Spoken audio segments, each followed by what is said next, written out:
The pattern pulled you here.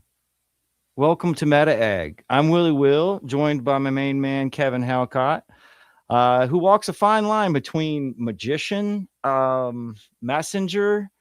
He salvaged the cityscape, so to speak, translating synchronicity, shamanism, and the language behind reality hidden up underneath the circuit boards. I've known this guy for a long time. We've had many chats. It's been a while since we've talked. How are you doing, Cav? Oh, great, man. It's really great to be back chatting with you, Willie Will. I've been well, and it's been a while. I think we were just saying that we almost talked for the first time like 18 years ago now or something like that, which is it's a got to trip. be around that. Yeah, 18 years ago, we started doing interviews and whatnot, and we actually worked together on the sinkhole. So, yeah, right. People who don't know you, I think I kind of, like I told you earlier, I wanted to start talking about this. Like, one of the first things that you kind of like taught me was the secret hidden meaning behind the number 42. I bet we could here. Let me go ahead and show like your blog that was Ancient of Days. Yeah, right. It's like March 5th, 2013. The 10-man reference to the Wizard of Oz, which I have already shared work about on here in relation to Alice Bailey's Anunnakirian Rainbow Bridge. How do you say that? Oh, the Antakarana. The Antakarana, that's right. I mean, a lot of people understand the Rainbow Bridge because it's like a big thing at like veterinarians, right? Like everybody talks about their pet crossing the Rainbow Bridge or whatnot. Yeah. The Tin Man is connected to the rainbow through sync logic. That 10's planet is Jupiter. So as a magical correspondent, 10 and Jupiter are related, whose symbol looks like a 42. All right. So, I mean, just to set the stage for a second, and then we can like get settled in here. Because like I was saying earlier, a lot of different people have kind of adopted the 42. I'm like, I use it all the time now. It's become such like a facet of my life, whether it's from a movie or just like in my environment. It's such a like profound, vibrant symbol that pops up all the time that it's like all of my emails and passwords have some variation of 42. But I want to get it from the source. Like we're talking about 18 years ago, man, you setting the stage of basically like another rendition of the number 23 bug with the number 42. What does it mean to you? So what it means to me now, I would say, is like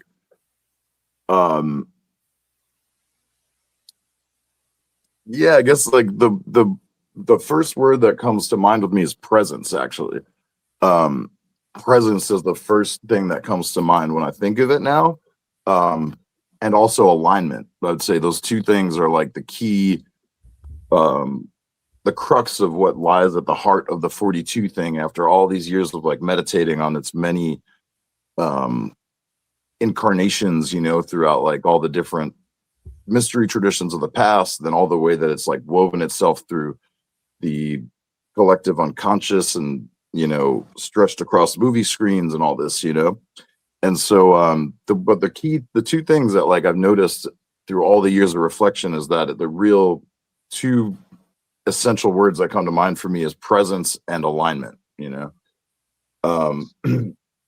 like that comes with a lot of like context that's more with some recent stuff that we can get into. Like my most recent 42 sync stuff has been really profound and wonderful, but like I've noticed that the lasting flavor of the experience of it is presence and alignment seems to be like these two like inherent musts to like sync with the 42. You know what I mean? With the 42 to have it like enter. I mean, I can understand because like you have to be present of the fact that it's even being said, right? You almost like detaching yourself from whatever's happening in your experience.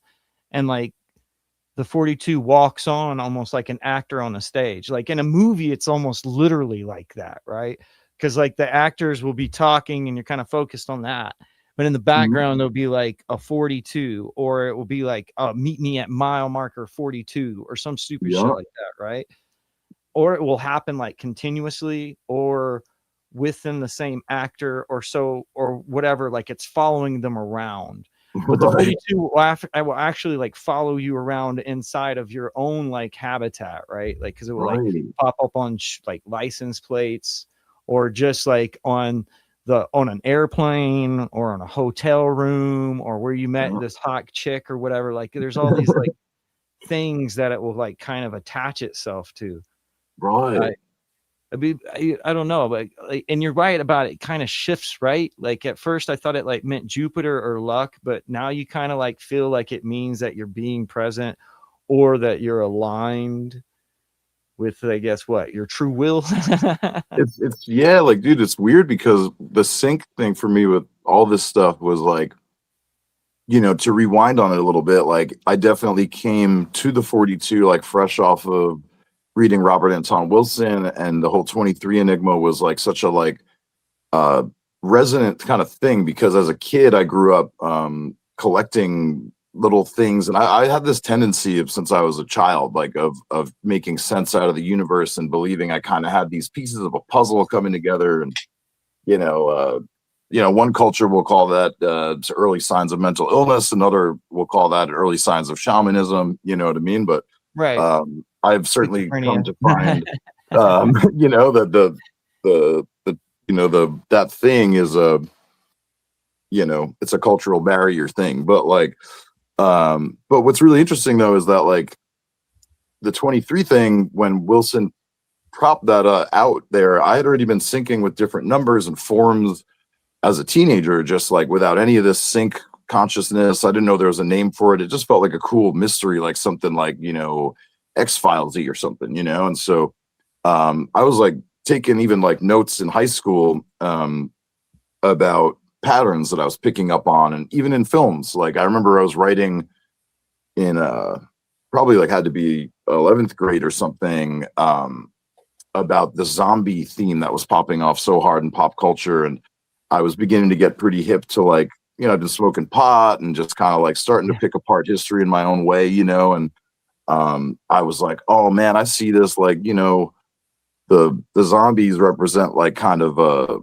the detached lack of empathy. So it's like a human but with no heart. So it's this like pure animal human, and this is an expression of our unconscious fear of like the human community losing its heart. And like, this zombie thing is like a cultural symptom, and like I was thinking about this in like 11th grade. I had like little handwritten notes about zombie themes as like a collective unconscious thing, and I wasn't even really that hip to Jung yet, like, which is kind of weird. But so I had this general tendency to sync no matter what going on. And syncing is essentially just a human thing. Like it's how we created language and metaphor and all this kind of stuff. But like, but what happened was like, the 23 felt like it was like, oh, that's cool, I've definitely done that thing that Wilson's doing. And when I was done reading his book, I'd already synced with the 23, and like Sirius was definitely beginning to pop out at me in the larger regular world outside of his book, and so then suddenly the 42 came along for me, and it was just jumping out at me in everything I was studying. If you're on my blog, you can go back to like 2008 was, I think, the year I dropped the first post. It was called the 42 Enigma. June 5th, 2008. I've been a huge fan of Robert Anton Wilson for the past year or so, that I've never been aware of his magnificent, all too brief visit to our world. Wilson popularized the number 23 as being a strange attractor, and said that he was first made aware of the numbers enigmatic power by William S. Burroughs. Yeah, so you associated, and I remember now, because we had this whole thing where it was like, when the 4, the 2, and the 3 together, we called it like the synchromystic super combo or some shit. Yeah, the combo supreme. Yeah, dude, I forgot about that. Oh, that's lit. That's so funny. Oh, that's a trip. Yeah, I got that tattooed on my wrist here, the combo supreme, Oh, fucking, 423, that's dope, dog. And then the other one is my first tattoo of all zeros on an alarm clock because I was I was dropping out of high school to get out of time, And then I found the sync thing, and then I was like everything's on time. I mean, don't you kind of feel like you have like your own like sort of like symbol group or symbol set that like follows you around, though, even still, like you're still on the 42 tip in a lot of ways, like with Yeah, with the tarot and all of that. It's like the same, like same thread, so to speak. You get what I mean? absolutely. Yeah, I have some really powerful recent sync to share that I'd love to share because like it connects like my earliest writings to like just the other day. Like I had the most profound sync of the whole 42 thing for in my entire life. Just like crazy. So I'd love to tell that story if you're Oh yes, please, God bless we're you. talking about that vibe now. But yeah, so I'll try to like get us right to the powerful new 42 sync that like connects right to the beginning, that first post we were just looking at, um and like to show how like rich the context was then and still is now. So like when I started seeing the 42 thing pop, the real thing that jumped out at me was the rainbow connection, that the rainbows are created through the presence of the human observer, and the union of light and water being Alignment. That makes sense. Alignment. You have to be aligned. aligned. Yeah. And it's like, so the rainbow is like this thing that you only see when you're like in alignment with light and water married. So there's this beautiful thing about the rainbow that like within itself, it just contains this beautiful kind of like holy trinity like symbolism. You've got like the god and the goddess, alchemical fire and water united. And so with the rainbow, there's this like beautiful symbol of holism that's just like universal, and it's like every culture, humans have this special feeling that they associate to the rainbow, and like Purity. It's like the yeah, covenant with God is always yeah, associated with the rainbow. there's It always like it's a emanates sign. from his throne. Right. Yeah, and it's always a sign. There's a sign thing to it, like the covenant thing. And so there's a weird thing that like the rainbow was always a sync thing. In the Bible. It's like a sign from in the heavens, right? And then but then the funny thing is that like you don't know if there was people with the knowledge of the math of the 42-degree angle, but then all this time later with science, you come to find that like the 42 is the angle that like the rainbow is created at, and where you sorry, I was losing my train of thought. It was where you behold that like same mystery.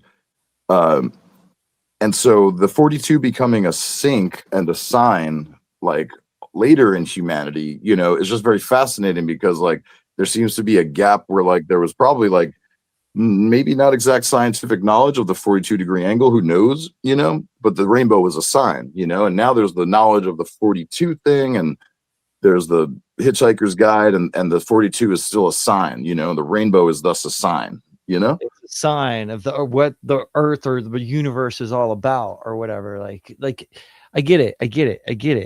It feels like it's like a symbol of creation in the very present moment, and observing it. And maybe that's kind of it. Like it's just true present perception of the divine is captured in the 42, in that like both the simple science of it, and then also the like that there's like beautiful meaning to that. It's like almost that's like the rainbow gnosis is about like the union of the observer and the observed, and then, as Jung would say, the synchronicity of the fact that the subject and the object are actually like one, rediscovering its unity through duality. So yeah, rainbow is just a powerful symbol in and of itself. You know. Oh, for the red. I don't. I also found it like fascinating, like the whole idea of the red shift and the blue shift, and Right. how it like relates to like I don't know, like very simple symbol or visual language, like how the Spider-Man and Optimus Prime and stuff like that are always like this red and blue combo of primary colors, and then like the bad guys are always like these secondary colors of green and purple and shit. You know what I'm saying? Like, Yeah, yeah. and then you have like the Hulk, who's a little bit of both. You get what I'm saying? He's like a Right. bad guy, but he's a good guy.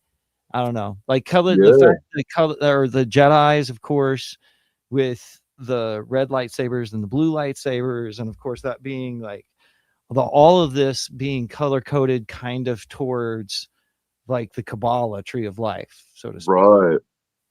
I mean, okay, Yeah. so I get why So there's you were like at a young age. Where did the study come from? Because you're obviously like well cultured in a whole bunch of like actual literature and not necessarily. I mean, I've known you for a while, but I'm taking a risk here in saying that you have more of a like a book smart than a degree from like the internet. So to speak. yeah, definitely. Like, when I was young, I was like, I got hip to like, sort of like existential philosophy stuff. I was attracted to like, zines, and I read like, the philosophy writings of like liberated minds like Bakunin and Kropotkin and stuff. And so like, um, through studying like, existential theory stuff, and like, I kind of like was a bit of a nerd for deconstructing like, um why the world as it was presented to me just seemed to be like falling shy of what felt like that there must be some truth that the world I was looking at was falling shy of. So I was like a little booky when I was in my teens on the like philosophy and like radical literature, and then but then I had a near death experience, which I think we talked about in our first All right. podcast together, and that was what really sent me down with like the mystical path and stuff. Was that like I dropped out of high school, and in my search for like kind of like uncut truth, I like dropped out and traveled the kind of like on the road, literally the on the road route of Jack Kerouac. My partner and I at the time were like very like, romanticized the beatniks, and we took that trip on that route, and I experienced a bunch of wild synchronicity on that trip. And at the time I was kind of like an atheist and very depressed, and I had a mystery illness, and the mystery illness, I would get very ill about like 4 times a year, where like I would wake up, become really ill, throw up, diarrhea, couldn't hold down water. And then I would have like visions and stuff. Like I would like, it was mainly like kind of hellish visions, but then there would be like hallucinations, like sort of like almost just like lucid dreamy things would happen. But it was a mystery illness that would hit like 4 times a year from middle school all the way to like, when I dropped out of high school and had now been traveling the country. Now we're Was having a conversation. Go ahead. And so I've got like theories about maybe what that illness really was back then, but like the thing was, I was definitely like I was depressed, and when I was still at home before I had left traveling and dropped out and all that, like the doctors were like called it cyclic vomiting syndrome. They said it was like abdominal migraines, and What the fuck? Okay. yeah, this is the weird stuff, because it was like they were totally puzzled by it. There was no like Abdominal migraine. back to, yeah. So you can look it up. It's like cyclic vomiting syndrome and abdominal migraine syndrome. They're kind of fringy because like they can't really explain like why that happens, except for that it's like a nerve disorder similar to a migraine due to stress, and so that was the best they had for me. They could never find anything in my blood or stool or whatever, and it was like it was a mystery, but it was a guarantee like 4 times a year. I knew it was like a seasonal thing.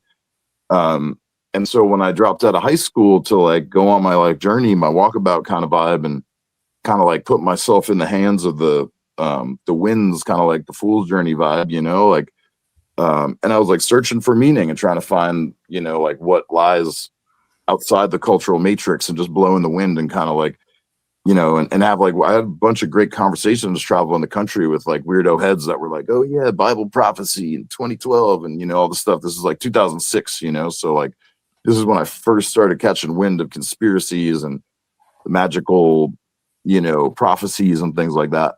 So that walkabout where I dropped out and was traveling in search of more truth and uncut stuff, like I started to get it like on the road, chatting with different weirdos and, you know, home bums, and, you know, sleeping in random parks and forests and stuff, you know, and like, but that, and I planned to live that way. I thought that that was going to be my lifestyle for a while. I was going to just kind of like live this magical journey and sort of like see where I fall. And, but I'd romanticized the road life quite a bit. So like there was a lot to learn because I'd romanticized something that a lot of people don't actually choose to do. And, you know, I came up pretty poor and, you know, didn't really have a place to live. So it was natural that I did choose to do that instead of like finding my own place at, you know, 17, whatever. I just went out.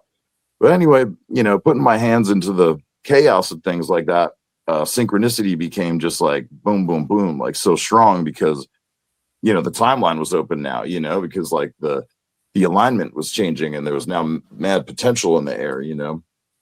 And so that was when sync really jumped out big time at me, was like hitting the road and letting the wind blow me around. And like and the conversations that I was having with people, I started picking up on like patterns and stuff where I was like, whoa, okay, this like 2012 thing is coming on. And then there's like, you know, Bible prophecy. And then, you know, yeah, people were talking about heady stuff all over the place, you know? And so then, but then I would have all these crazy synchronicities where like, we were like really broke in this one place, and like somebody gave us money that like got us out of this zone like right before some weird stuff happened. But I have these journals from back then that are really cool because they are my first experiencing of this like synchro mesh stuff. And like actually I'll have to dig this up one day, but the notepad after the first really syncy night on that journey, my journaling is about sync or like coincidence, and saying I don't think it's coincidence, you know. But then I was drawing all these patterns that was like this woven design because I was just beginning to, I think, like pick up on this, like, you know, this kind of pattern that does really exist in reality or nature, you know. And so that's cool to look back on. But anyway, so like I had all these synchronicities and they were like, felt like I was being led to something. But then I was like supposed to be on a mountain in Portland with these people we kind of magically met that were on a similar kind of walkabout vibe. And but then they lost their documents, so we had to climb back down the mountain, go to the bus station, try to find their documents, and then we lost them and they like disappeared. And now the timeline was kind of like opened up again because it was like, oh, do we go back up the mountain in the dark, or do we just like jump on another bus or hitchhike, or what do we do, you know? So we waited around. Those other folks never appeared again, so we decided to jump on a bus back to the East Coast to go to like this rad punk festival in Philadelphia. And it's funny, it was called Pointless Fest. And it was a great thing. It's kind of funny because we're talking about all these things, and I think, oh, it was called Pointless Fest. But it was actually a very meaningful festival that was thrown by this guy, Tony Pointless from Van Rambo. That's great. I think he has like a cool bird watching podcast now, for what I know. But Pointless Fest was a festival that I was getting back to as like, instead of being on the mountain up in Portland, we ended up back down at the bus station, led to the festival. So we take a 3-day bus ride. On that 3-day bus ride, there was a really crazy experience where right when we got to Philadelphia, this woman lost her mind next to me, and she's like, "Can you hear the satanic rhythms in the wheels?" And I'm like, "Hey, lady, like, you know, did you take any medication? Can I help you?" You know, and then she's like, "They're taking us to be sacrificed."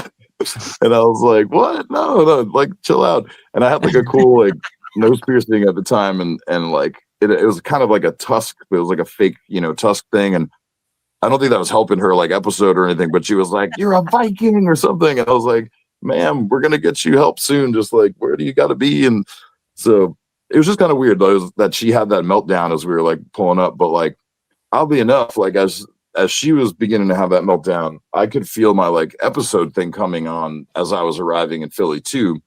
One of those mystery illness episodes, you know, and like so this lady's losing it, and we get her calmed down, and she was like talking about like wacky shit. We got her some help, and then I go sleep in a park because we're gonna wait for the festival, and then but I wake up in the park super ill, you know, like starting to hallucinate, and not like hallucinate too bad or anything, but I'm like, I'm gonna soon not be like present enough to handle this situation. And I'm in a public park with my partner in Philadelphia. Like I should just go to a hospital. I've never been through the illness cycle, just like in a tent in a park. You know what I mean? So so we go to the hospital. I collapse outside, and like, you know, some folks thought I was like a junkie or whatever, but it was like I was going through this crazy episode that was very routine in my life, you know. And so I remember that was like a weird moment too, where I needed like help, and there was these people that were dressed up for help, and they were just like, routine, like treated me like super weird. And I was like, I didn't understand what that was at the time, but then I was like, oh, they were like mistreating me because of like that kind of thing. But so I get into the hospital, and they can tell, you know, I need immediate, you know, action. And it turns out my appendix was about to burst, and you know, it could go sepsis or something like that. Like they had to do urgent, like right away surgery, or I could have had like stool in my blood, and like, or whatever, like some kind of bad stuff can happen if your appendix blows up, you know.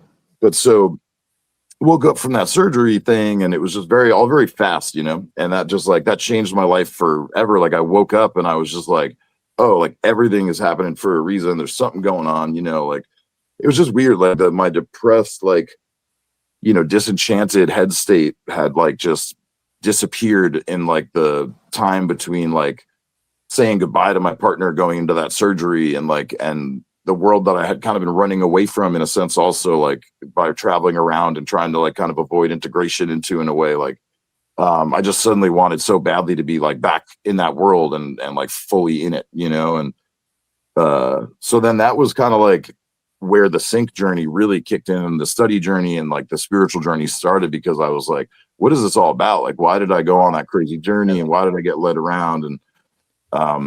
And so like, yeah, what was at the bottom? What was at the end of that rainbow that was like leading me, you know, on that path to discovery, only to like wake up just like mad grateful for the destination that's always like right there. You know what I mean? So Yeah, like the hero's journey type thing, right? Like it's always it's right where you left, like where you go off on your journey, you get something back, and then you realize like it was you or something. Right. Yeah.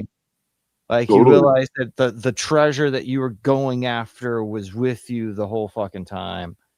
And then you're like right back where you started or whatever. Did you say what 42 happened today though? Like what's going on like now? I mean, we kind of got off on a little tangent there. Yeah, sorry, that's a little old stuff. But so to get to where we are now with it is like, you know, I got all that synchronicity stuff. The 42 jumps out at me, and you know, we all concentrated on it for many years, and there's a lot of work around it. But so lately, a lot of people too. Like there's a lot of different fingers in it. Like that kind of like makes it more real to me almost. Like it's not like something, it's not like trying to have, oh bro, I got this crazy fucking theory about The Shining, bro. It's about fucking dead Indians, bro. It's about fucking dead Indians, bro. But you're not gonna convince many people. Like I've had a lot of success mentioning the whole thing, like not being embarrassed about the whole 42 thing, and then people experiencing it with me. And I've also experienced like when we had like the sync summits or whatever, and there's multiple people who are kind of like hung up on it, it becomes even more vibrant and like where everybody's pointing it out and everybody's experiencing it and everybody's mentioning it, and it kind of like creates this like feedback loop where it's almost like it's overwhelming. Right. But I don't know. I mean, like, I don't know if there's very many other things like that. Like, it's very easy for me to explain 42 because other people experience it. Yeah. And there's something to that. Like I'll say something, I think about that, and then jump into my story. Like, you know, when you look at like now the 42, how consistent it is in films, like in key moments, you know, like or mysterious moments or meaningful moments, you know. A lot of it's owed to like Hitchhiker's Guide, probably, you know, like a lot Right. of It's an people like, homage. It's like a pop culture number, so to speak. yeah. And like in a sense, because like he did that, like that opened up, you know, a giant web of like homage, you know, that's intentional, you know, that's kind of done on a very mindful level, but for like one reason, you know. So then there's an interesting thing there, because then there's all these other films that are like not really Hitchhiker's Guide referential, that have the 42 like deeply woven in these hyper contextual dynamic ways, that don't really seem to be like someone's trying to tell you about the Hitchhiker's Guide vibe. It's like a different vibe, you know. There's a lot of that like Donnie Darko rabbit hole, Right. White Rabbit 42 side, There's kind of a that dark like, side. There's kind of it's associated with like people coming back from the dead, or like you said, like in your post about the Tin Man, like, which is kind of a concept of life after death, right? Like the Tin Man has no body; he's just a mm, heart inside of a machine. It's kind of like this transhuman idea almost. mhm. Do you get Yeah, that? there's definitely that kind of stuff there, because I do think that there was a lot of like conscious and unconscious hermeticism in the Wizard of Oz and stuff like that. And so like, you know, what you've got is like the human mind that's like initiated, but also making genuine art, like producing organic results that are like part hermetic, alchemical, part intuitive. Who knows? You know what I mean? How intentional those characters are designed, but nonetheless, they're the results of the human mind, the human soul, and like, so they possess these different like qualities of the self, you know, like that. Like that's the interesting thing about Dorothy and the crew there, is that like you get the vibe of like how the self can be constituted by like elements, you know, which is a very like for hermetic and alchemical thing, you know. Like um Pixar's Inside Out, right? Like there's right, all of these different things at the helm of the Dorothy, essentially. Like, right. Yeah, right. and so there's a cool mystery with then the Wizard of Oz and the rainbow symbolism being an homage in a lot of films, that, you know, then the rainbow becomes a language of homage in film, that like Right. Good through point. the 42 association, you now have a tangential line of like the same mystery, the same, you know, interior phenomenon, but a different exterior symbol, but relative, you know. And like, so that's where all this White Rabbit 42 and like underworld boat stuff comes in my work, that is like still all very clearly connected to the Jupiterian Rainbow Bridge side, because like the going into the rabbit hole is just simply a metaphor for going into the earth, which is inside your body, just closing your eyes, you know. Like that's the rabbit hole, you know. It's like it's a metaphor for going into the earth, which is just the inside of the self, you know. And um so that's something I've realized too, is that like that the rabbit hole and the rainbow are these both liminal, like, or not liminal, these like boundary points, these cross points, where the material and immaterial planes are The visible and the invisible, right? Because I yeah, mean that's yeah, quite literally what the rainbow is. precisely, yeah. Precisely. Yeah, fucking A. Fucking And A. so it's that strange beautiful boundary between like light and matter and space and time, and you know, like that kind of real far out stuff is where like the rainbow then captures like a real beautiful you know, like it's almost like a mercurial symbol for spirit and matter united, you know what I mean? Like um and so yeah, so there's a real consistent thing with the 42. And again, this then comes back to that presence thing that seems to be essential to it, which is like, you know, presence is held by like the self, which is both in form and beyond form, you know. And so like um Both you invisible know, and visible. right, you know, it's like you could chop my hand off, chop my arm off, like chop whatever, but like the true spirit, the animator, you know, like the true self thing, the spark at the heart of the self, you know, is a immaterial mystery, you know. And like we call it spirit, and we like associate it with stars and light and stuff as metaphor. It's like the closest thing we can metaphorically hint at what we feel about this, this inner knowing that we have, and so that's a beautiful thing to me about the 42 rainbow like depth thing, is that like it takes the mind over the rainbow and into like the underworld, like with like Mott, like as that symbolism is like refers to. And like it what I like about it is that when you're looking at the rainbow and the 42 as this symbol of spirit and matter as one, like united, present together, it like reminds me of the whole thing of like, like the Gnostic Christ says, like, the kingdom of heaven is within you, you know what I mean? And so this underworld and this afterlife, quote unquote, or these things like this heaven, just like Christ said, I don't think it's actually like elsewhere. Like I think that kingdom, that spiritual like plane where we know that we are, also part of the immaterial all, like there's a presence there that goes beyond, the physical, so there's the 42 captures all this, and then you go to the Egyptian Book of the Dead, and I think it's the 42nd like proclamation or whatever is there's no part of me that is not part of the gods.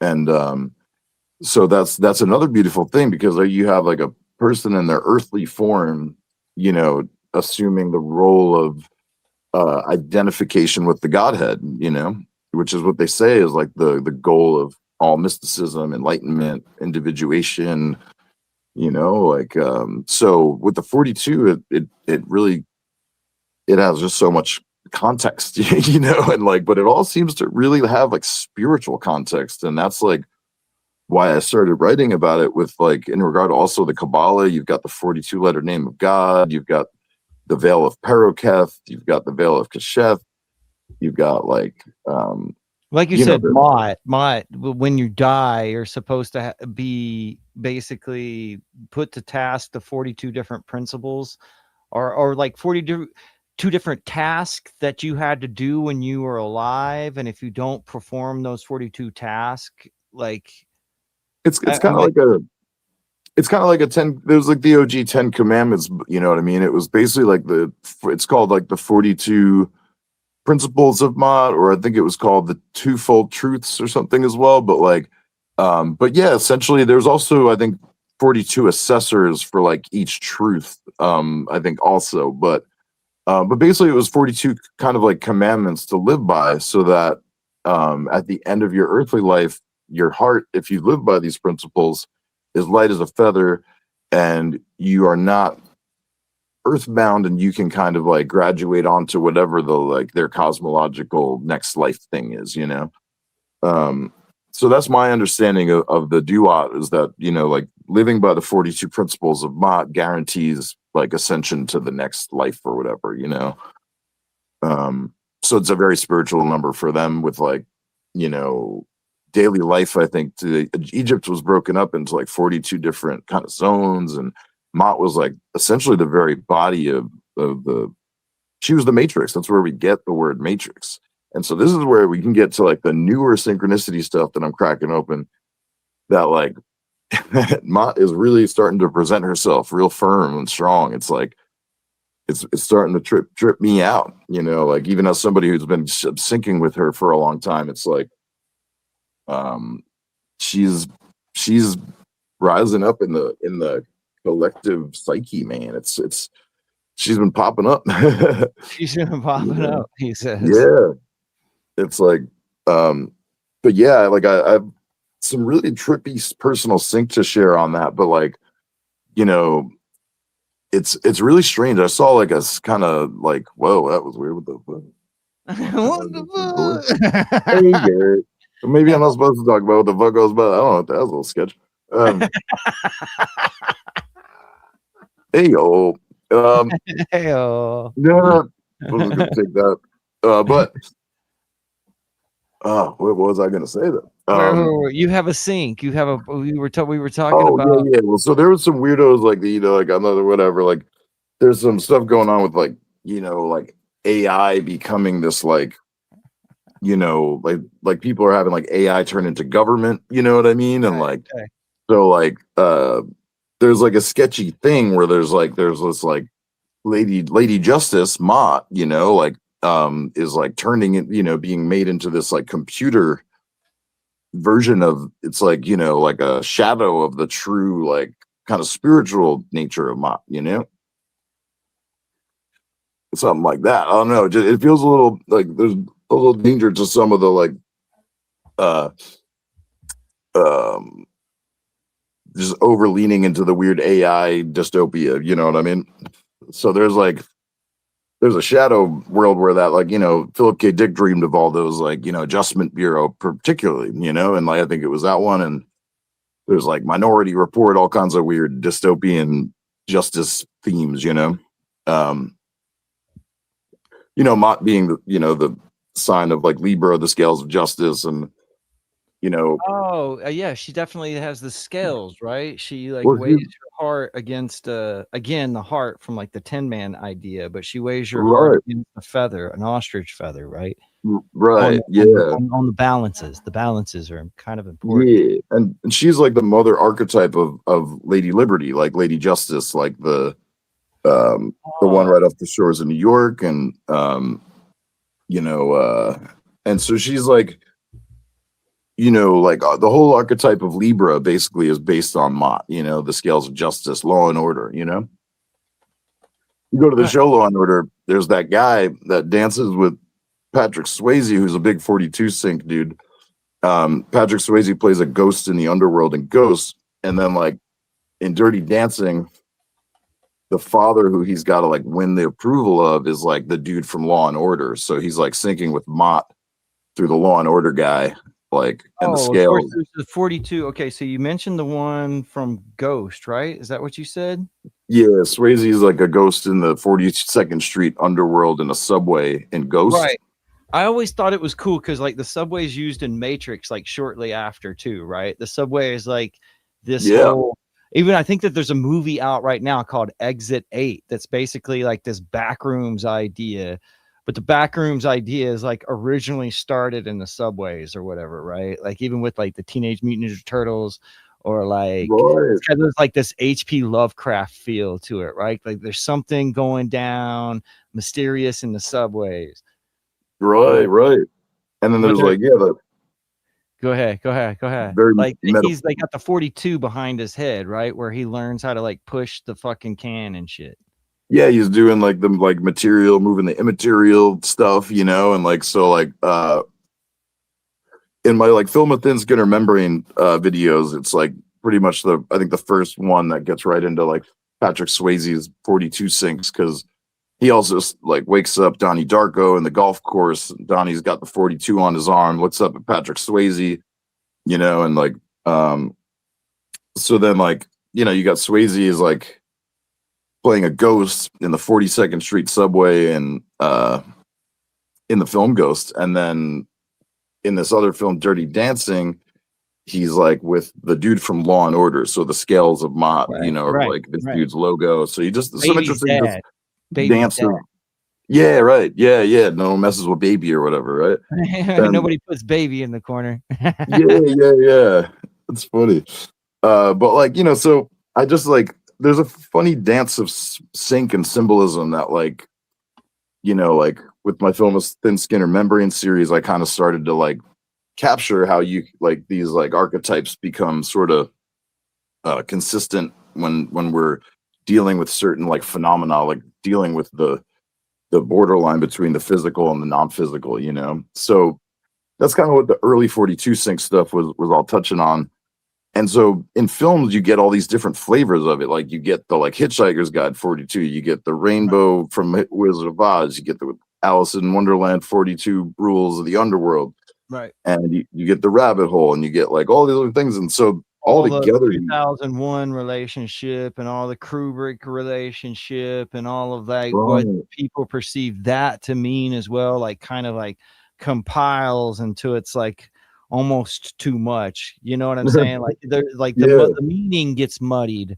I think Well, it's interesting though, because like Jim and Jake kind of associated it with Jupiter, and they wrote out on the Jupiter plane. But it's weird because like Jupiter is like this weird collection of all symbols. You know what I'm saying? Like stuff like rats and stuff like flies are associated to Jupiter because Jupiter is like beneficial and he brings like an abundance.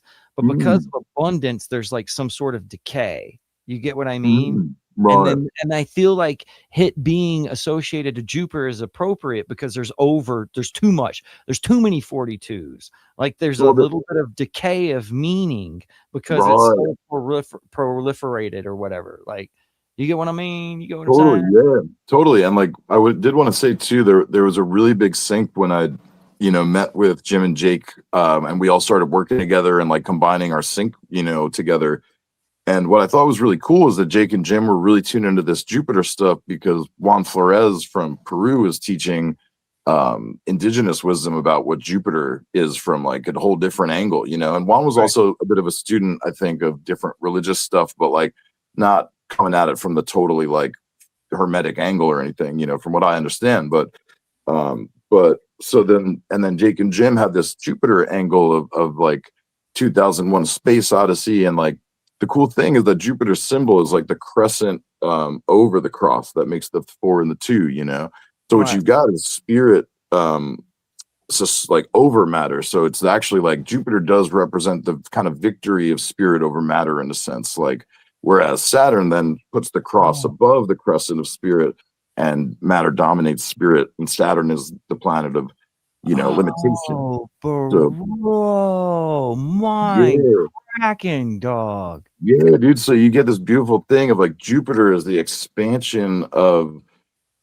life, by spirit embodied in matter, and then Saturn represents like, that's why it's associated with death and time and stuff. Saturn is like the matter over the spirit, and that's where it's like you get all the heaviness and the lead associations and like limitation, and and so the Saturn and the Jupiter symbol are the same crescent and crosses, the same like other kind of symbols turned upside down, kind of, yeah. right? And you kind of get like a space and time thing here now, because you think about Jupiter, if it's like space expanding, and then time, Saturn as like another thing. It's like now you see the Jupiter like beyond the Space Odyssey, Jupiter beyond the infinite thing. It's really like wild there, like it's like upside down and backwards. It's fucked up. Yo, and that's some trippy stuff. And like, yeah, Jake and I were talking recently about, I think he had mentioned about like the 42, being an inversion of the 24. And I thought it was really cool. I like 24 represents kind of like the day, like day cycle. Right. And the I think about it all the time like because underworld like, vibe, like if you go into McDonald's, it says something like open 24 hours, but the way that they do their script is almost like the fucking symbol for Jupiter, just like separated into a 2 and 4. You get what I mean? Like it's that like, simple script. I don't know. It's fascinating, but it's on everything. Like it's on like shampoo. You know what I'm saying? It's on like the ounce. A lot of ounces are like 237. And of course, that's what it has to do with Kubrick, because he did 237 and somebody associates it to 2 times 3 times 7. Right. And so like there's this extra added layer of 42 to where it can be 24. It can be 42. It can be 237. It can be 423. Do you get what I mean? Like there's all of this like way that it can slide in. It's like the 7 in craps. Like it keeps fucking coming up, bro. Right. And that's where it gets trippy now, because that's where like we start to think then like the 42 shows up so much in film, and we can probably say for sure we know that it's not like a conscious conspiracy of everybody homaging collectively over time in these like hyper dynamic ways that allow us to play these like even if that's true, like even if there is some like crazy ass cabal and other like white and black magicians subverting like human consciousness with the symbol of 22. They are only like mimicking Highlighting it. nature. Yeah, right. Yeah, they're They're just only drawing like paying homage to a thing that's like naturally occurring just because of how exactly right. right. And so that's something I do want to say is that like, you know, when you get into this film stuff, you know, we start to notice there's like some weird, you know, stuff that looks like people are predictive programming and conspiracies, and it cracks open like a whole world that gets, you know, very muddy and stuff. You know what I mean? And like, Right. I don't really like to like spend. I mean, there's definitely like always stuff to touch on in there, but like, you know, sync is definitely like a natural phenomenon that we're grasping. So like, I don't, you know, waste too much time like worrying too much about like, oh, is it all MK Ultra? Is it this and that? You know what I mean? Because like we know Right. there's some weird shit that gets woven into art. You know what I mean? And it's always been that way because there's a war Because it's machine and art. there's a culture. All art is propaganda, so to speak. Well, exactly. Yeah. There's Well, a certain amount of propaganda that we do in our own art. You get what I mean? Including ex- putting our passwords and shit as 42. But right. yeah, Right. And that's the interesting thing is that like, you know, you realize eventually that like we live in a world where like everybody's just kind of like radiating their formula or their own personal truth, you know, and that becomes interesting because when there becomes um like particular forms that seem to be universally, you know, resonating or vibrating, you know, kind of autonomously in these separate places, it becomes like a beautiful kind of like evidential, you know, truth of something like kind of beyond like the beyond contriving and beyond like conspiracies and beyond like um it's like ineffable, you know what I mean? The mystery of the 42 is ineffable, you know, in a way. Like we can get around it, you know, and like kind of like grapple with it, and it's like I the think way. that's why it's never like really caught on is because nobody's like really we've only been able to touch like aspects of it. Those Right, who know fucking know, but there's right. no real way to like. And I keep trying to tell this to people. Like, I think synchro mystics are a lot more elite than people realize. You know, I've kind of Mhm, like narrowed it down to symptoms in a way, and a mhm, lot of the stories that you're kind of telling me about, like, you know, I've always kind of been into like decoding the mystery or seeking out the mystery or whatever. mhm. I think that there's like a certain amount of individuals who have like a certain amount of symptoms, whether it be like a quirkiness of dress, weird dreams. You get what Mhm. I'm saying? Yeah, Highly symbol literate. Um, yeah. and maybe like these people were like maybe hear voices or see symbols or have you know, apophenia or pareidolia experiences, you know, and maybe these people were like burned at the stake for being you know, fortune tellers or individuals who read like tarot cards. Oh I mean, yeah, man. I don't think there's not something to it. Like there's a big discussion going on right now, like a weird resurgence of like astrology. Have you noticed Oh this? yeah. Oh yeah. It's been huge with the yeah, I mean like the files thing cracked open a whole world of weird shit for people, you know what I mean? You mean the Um Epstein files, bro? yeah, yeah. Like Yeah, that yeah. shit is fucking I mean, dude, I would have never saw like, you know, McKenna called it saying that like things were gonna get so damn weird that like it was, you know, gonna be an like an unimaginable to even us synchro mystics. You know, I don't think we foresaw that we'd be living in the fucking that like that weird that We It was hard to predict Trump won. It was definitely hard to predict Trump too, but then you yeah. have like all of these other things that have happened in between there that have like totally like flipped consciousness. Like least of which is like the whole theme of UFOs and Right. ancient aliens and shit like that. Like Yeah. that's talked about all the time. And because But of yeah, like Joe Rogan, that shit's like fucking common knowledge. That's like fucking household shit, bro. It's fucking right. wild. This does bring me to something I did want to make sure we got to with chatting, because it brings me to my most recent experiences, and the way that you just brought up that there's like kind of a symptomatic vibe that there's something, there's something going on with the sync thing, and it's like it's a little more than also just like at times it being a like that there's the 42 is just a mystery enigma that you can find in the films. Like I'm beginning to experience like a new layer of it that like I'd like to begin to share with it, because it feels like that's what I'm supposed to do. You know what I mean? Like it doesn't feel like I'm supposed to like be guided by these synchronicities that I feel very clearly guided by in a different way right now that I want to share about. That like there's a special nature to these syncs, and the fact that they're happening while I'm writing my book, it feels like it's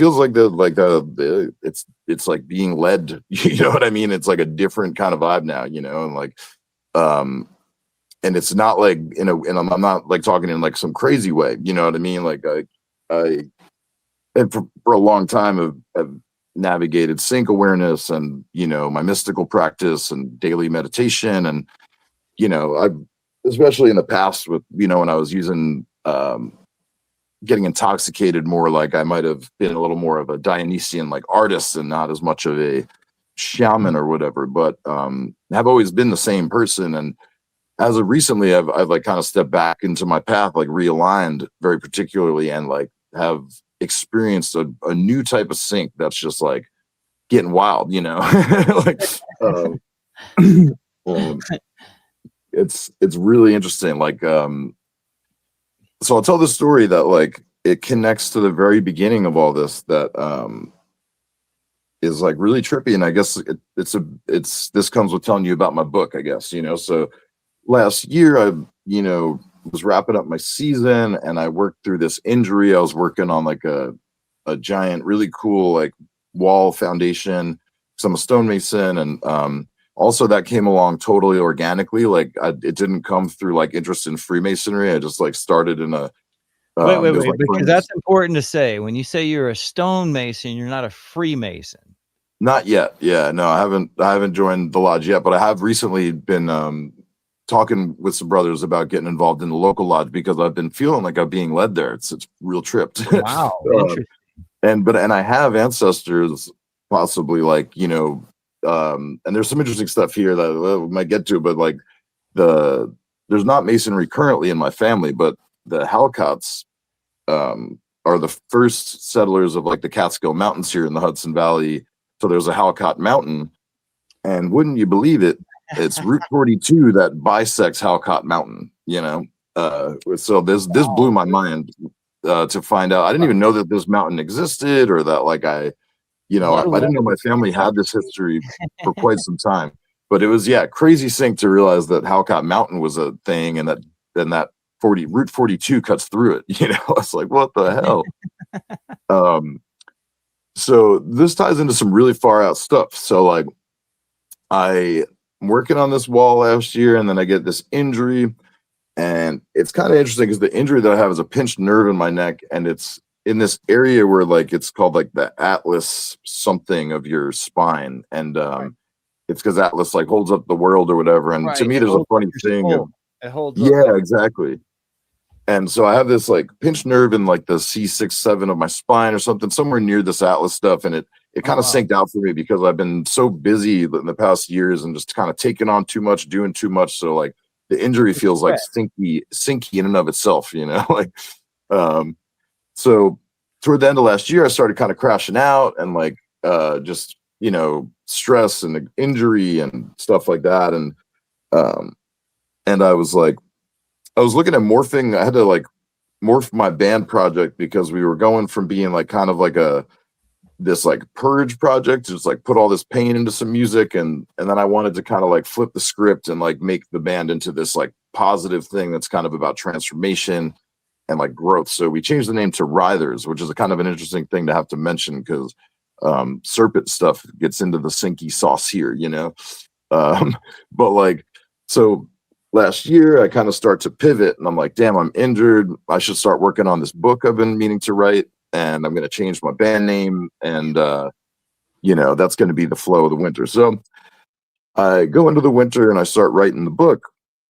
And the book essentially, like, I started writing the book called Chasing Rabbits, like 20 years down the rabbit hole of synchronicity, psychedelics, conspiracy, and, synchronicity and stuff like that, so kind of like my own cosmic Tigger. I kind of wanted to like trigger, I mean, I wanted to kind of like offer these times like my version of the cosmic trigger, from Wilson.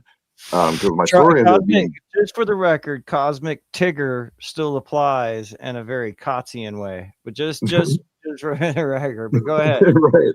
Yeah, that's the cosmic Tigger was the first. I think that was the year 2010 was the year you met Jake, wasn't it? But anyways, yeah, it was the year we made contact.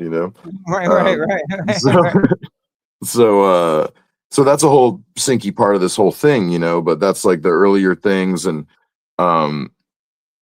so this winter, I know I'm supposed to start writing my book, and I'm like taking the time with the injury to rest, write and research. And as I'm writing my book, Chasing Rabbits, that's about my journey with sync and stuff, my chapter about the Hudson Valley ended up just becoming a whole book in and of itself. That's like really far out stuff I've gotten into, because the chapter I was writing about the Hudson Valley is called This Place is Special.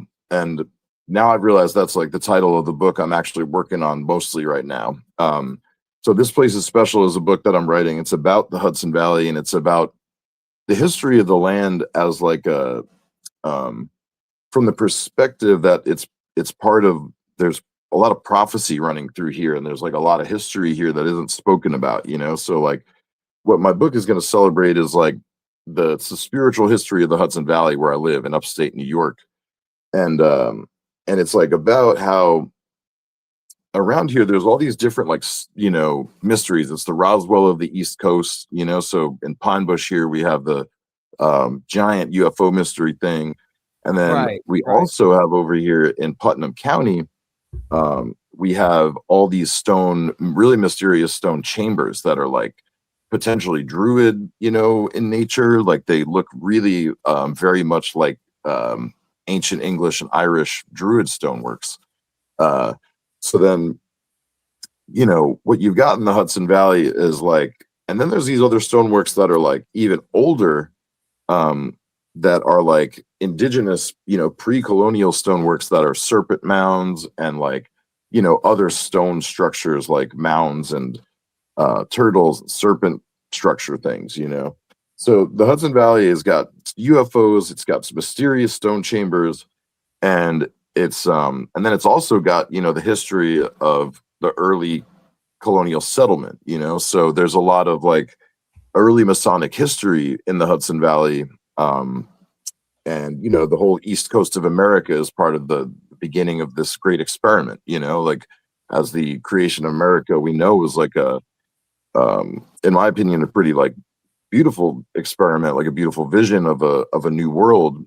And the people that founded America believed that this was the land where the new age would dawn. This is why it says like Novus Ordo Seclorum or whatever on the dollar bill and all that, is because the new world, as like Francis Bacon, called it the New Atlantis, was going to be this place where like the brotherhood of man would unfold, and so on the East Coast of America, you have this story of the land here that like is, the first story is obviously the story of nature and the first peoples here, the Lenape people, the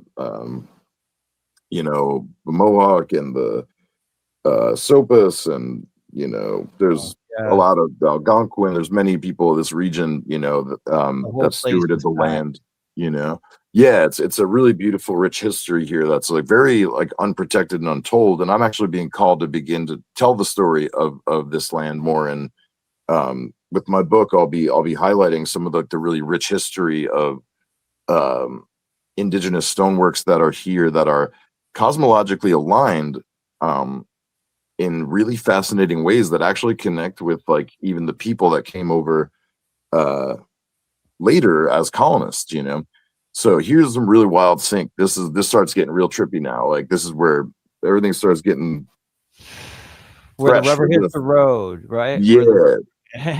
Like, it's getting real fascinating. Like, so I'm writing this book that's just about like the mysteries of the land, and I start realizing, I'm like, oh man, Woodstock happened here. It's like the dawning of the age of Aquarius, you know. And I'm like, oh, the Right, right, Masons right. settle here. That's the dawning of the age of Aquarius, the Nova Ordo Seclorum, whatever, you know, the big. Okay, yeah, yeah. So I'm like, okay, so this land is like clearly tied into this story, you know, of this prophecy that this would be the the new world where this like brotherhood of man would occur in the age of Aquarius, you know.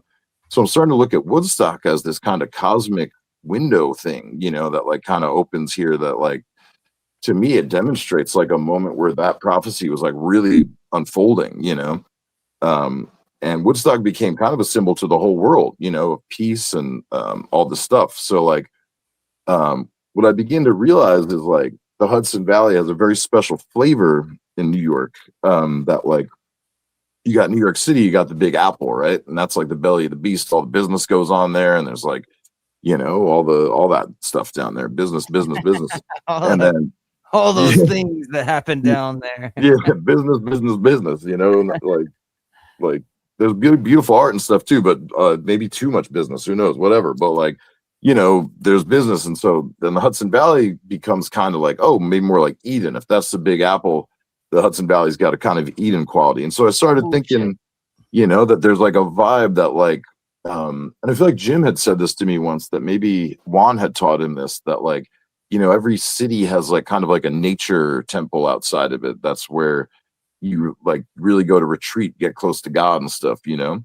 So then I'm starting to think, I'm like, oh, the Hudson Valley like really is like the nature temple to the like this great city, you know what I mean? So like the place that I live um is inherently like tied into this like human story of retreating into nature and getting close to God, you know.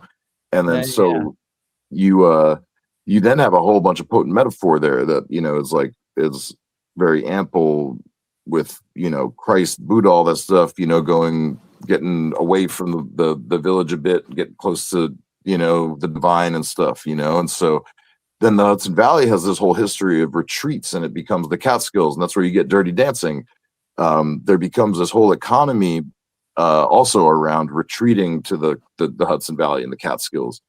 Um, and so with I'm starting to realize that this land base here has like kind of an aura to it, that it's like everyone comes here to get close to nature, right? And so um, you know, I had a Huh.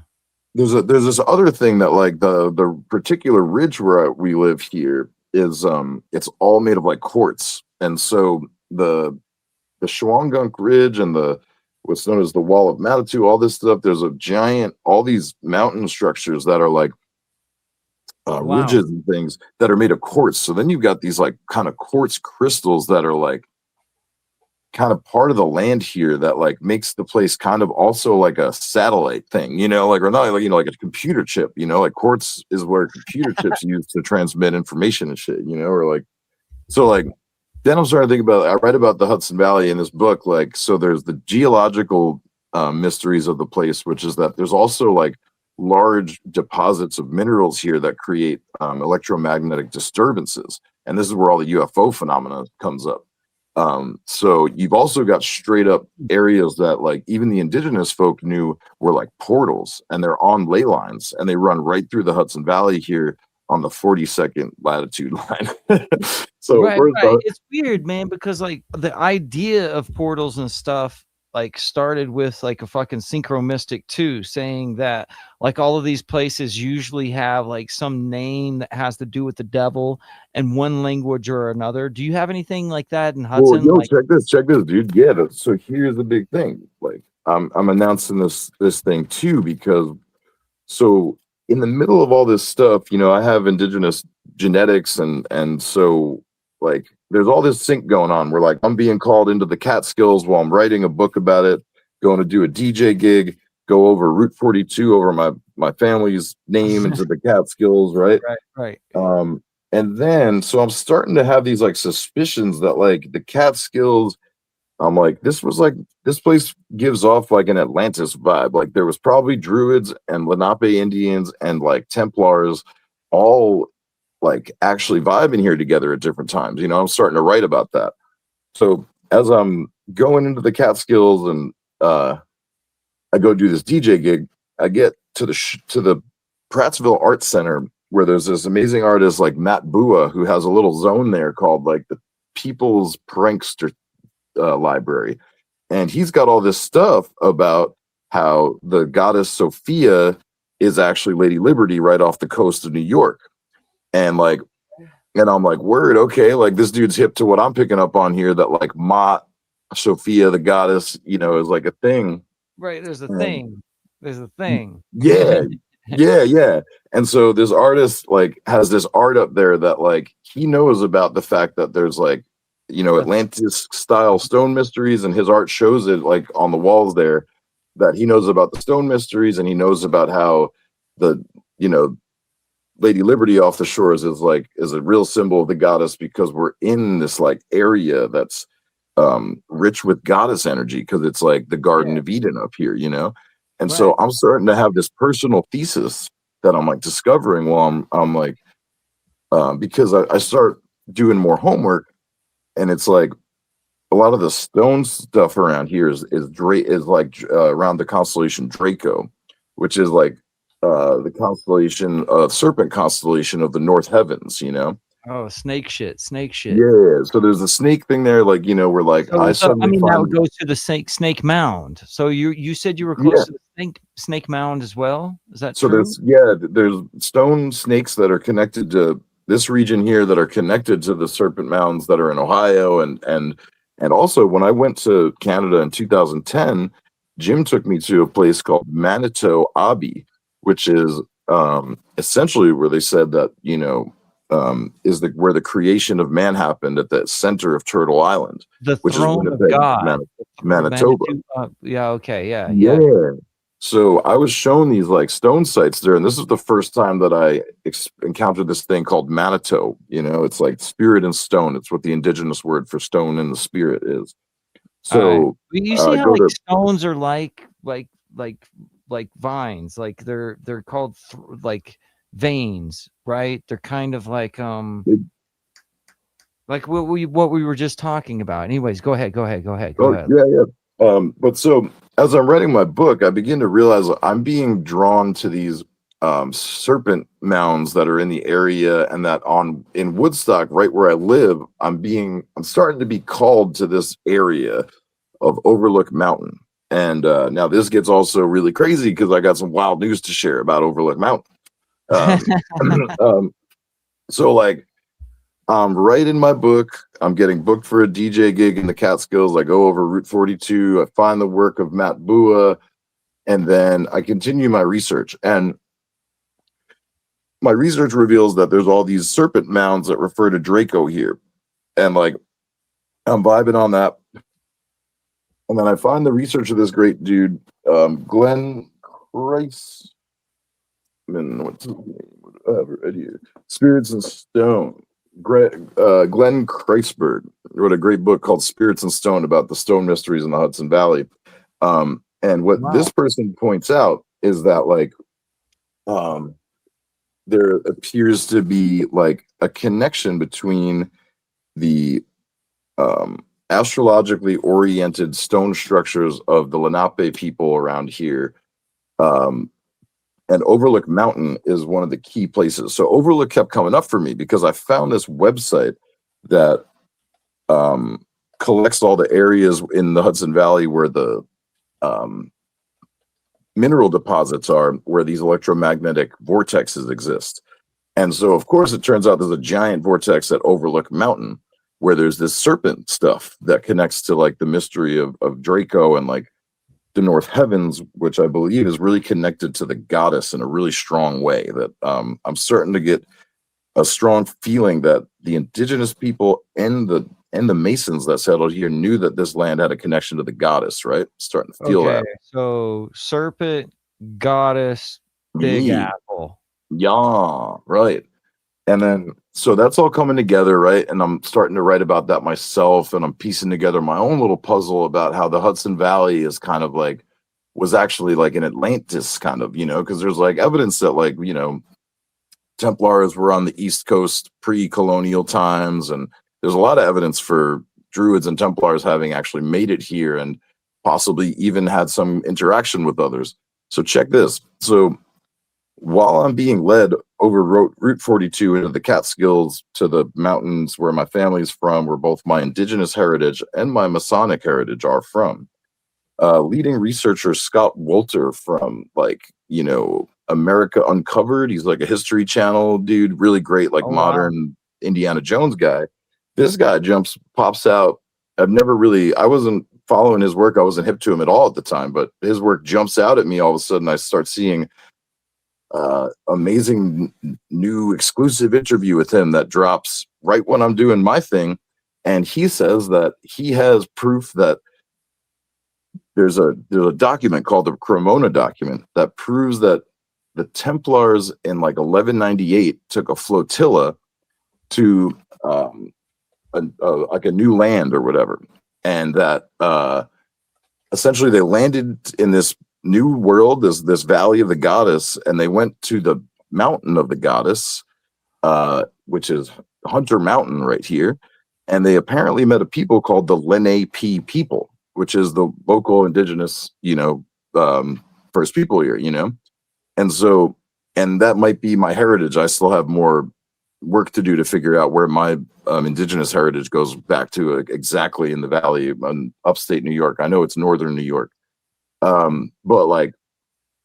So Scott Wolter comes out and says that the Templars entrusted the Lenape people with a extremely important Templar relics in the year 1198, and that the Templars and the Lenape had connected, and so Scott Wolter starts saying that there might have been a moment where even the indigenous folks and the Gnostic Templars had their own kind of Gnostic understanding of what the serpent symbolism and who the goddess was, and so and I'm like, whoa, so you got these Templars coming over and meeting these other people and trusting them with stuff. It sounds like that's the vibe. I'm not sure if I got the whole story straight on the Wolter side of stuff, but he came out and said that he just dug up a Templar scroll right at the foot of where my family mountain is, right when I was writing about all this stuff,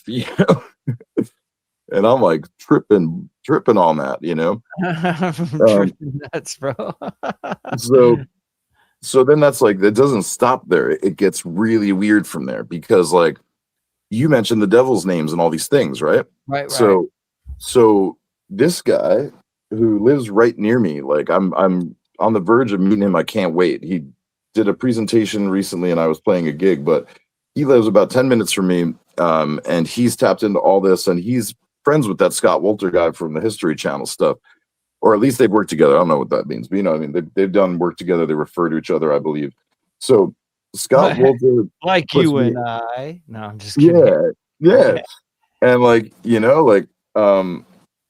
Scott Wolter starts saying all this really cool stuff about America, pre-colonial America being this place where Druids and Templars and indigenous folks may have commingled and stuff. And so he's got this stuff coming out, digging up stuff right in my neck of the woods and stuff. It's really tripping me out, but this isn't where that stops. So I follow to the work of Glenn Kreisberg, and he brings up this thing about there's a place called Dance Kammer around here, and it means dance chamber. And the reason it's called the Devil's Dance Chamber. It's a part of the shores down off Newburgh here. And Henry Hudson called it the Devil's Dance Chamber because they pulled up and it was an indigenous corn festival that was going on. So there was fires and celebration. And so now this site is called the Devil's Dance Chamber, Like fairies in the woods who try to attract travelers or something, being seen by these fucking colonizers would have been interpreted as demons, so to speak. Precisely right. And so any indigenous behavior, freaked out the Christian colonists, and they associated everything with the devil and demons that they didn't so part of what I've been called to do, part of with this work that does feel ancestrally guided, is that I'm going to be throwing some like concerts and putting out my book and like maybe trying to put a little pressure to like change the names to have some alternate like non-totally cursed vibes to them in the area, you know, because it's always like the Devil's Path Road or the Devil's Kitchen this or the Devil's that, and it's like I feel like that doesn't honor, you know, it's not like that doesn't really honor the truth of these places. Like, those were sacred sites, you know, so I kind of want to help bring some attention to this, you know, these beautiful sites and this history, these aligned stone structures, and also maybe try to encourage like you know, to get to the name change thing to create some healing, you know. So I'm starting to feel ancestrally guided toward this work of writing my book, honoring the indigenous stone legacy here, and like protecting them through, you know, writing and like doing some events to honor them. And I'm starting to feel a little bit guided by this thing. And then like I decide that like I need like a noon place to start like trying to listen to my ancestors. I start feeling this ancestral pull, and I'm like, I got to find a place in town with Manitou, like spirit of the land, spirits in the stone, you know. And I go to this local graveyard, walking with my friend Zoots, and we're walking through, and I'm like, you know, just so you know, I know I'm supposed to find my noon meditation spot to like listen to my ancestors. It's just a vibe today. I know I've got to find the spot, you know. And I was like, I'm going to be looking for like a protrusion in the land, because the indigenous, you know, worldview is like the spirit of the land is strong in places where nature does something special, like a waterfall or a ridge or a, you know, a beautiful different formation. And there can be like power there, healing or meaning, you know. So I'm walking through this graveyard and I see this protrusion in the land, and I'm like, that's my spot. I got to go there for my noon meditation, you know? So I follow the Manitou of the land, you know, and I go to find my meditation spot, and it's like the highest point in the graveyard. And I'm like, cool, this looks like a spot to connect, you know, like spiritual Wi-Fi looks good there, you know? So I go there, you know, and then it turns out that there's someone buried right there. Right. And turns out it's the grave of this artist, Pauline Oliveros.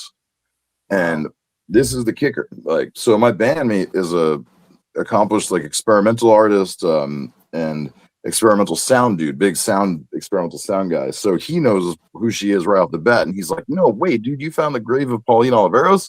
And I was like, I didn't do anything. I just followed the Manitou, the land, whatever, you know? And he's like, dude, she's like the, you know, creator of experimental sound. But the thing that really got me, that really blew my heart open, was that, you know, I was going for a place to listen to my ancestors, you know, and Pauline Oliveros is the creator of this thing called deep listening.